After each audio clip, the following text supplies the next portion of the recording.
Hey, good morning, everybody. Thank you for tuning in. So, let me just ask you a little question. Obviously, I know you can't answer me, but you can answer it to yourself. How do you think the world, not life, how do you think the world ends? Do you even think there is an end? Have you even considered it? If you do think it ends one day, how does it end? I mean, how do you believe that this world actually ends if you even believe it ends? I can tell you that in Christianity, we believe that everything is moving towards a particular moment in time. Well, when God will say, now is the time for me to make everything the way I intended it to be and make all things new. He will send his son. Jesus will come back to this earth. He will collect those who belong to him. God will judge sin and evil and wickedness, and then we will be forever with the Lord. And so that's just a snapshot of it, really. In Luke chapter 21, Jesus had just finished teaching his disciples about this and about how he'll be coming again.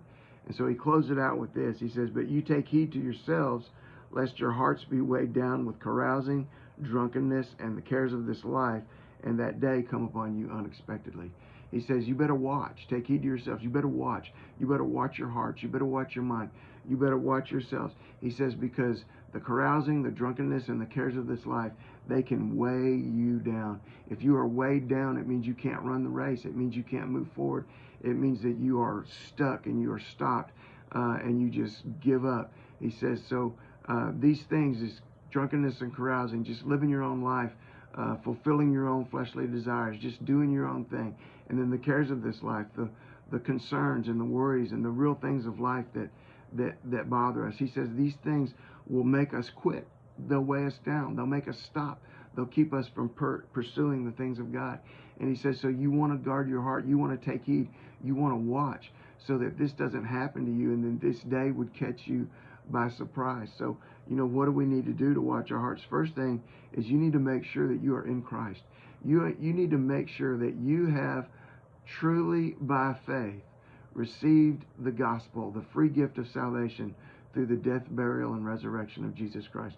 Not just in words, not just in, I believe that's true, but you have really repented of your sin, turned yourself to God, given your life to him, and said, I need your salvation. That's the first thing you do. You need to make sure that you're doing that. And then you need to make sure that you're putting off these things that weigh you down. You need to make sure that the pursuit of God and the pursuit of God's kingdom and the pursuit of God's things is a priority in your life, and that you make it a priority in your life, and that you keep pushing forward in your walk with God, in your relationship with God, and in the things of God, that you care about his kingdom and you care about him having a part of your life. So take heed to yourselves, lest your hearts be weighed down with carousing, drunkenness, and the cares of this life, and the day would come upon you unexpected. Guard your heart today. God bless you guys. Love you. Get out there in faith today.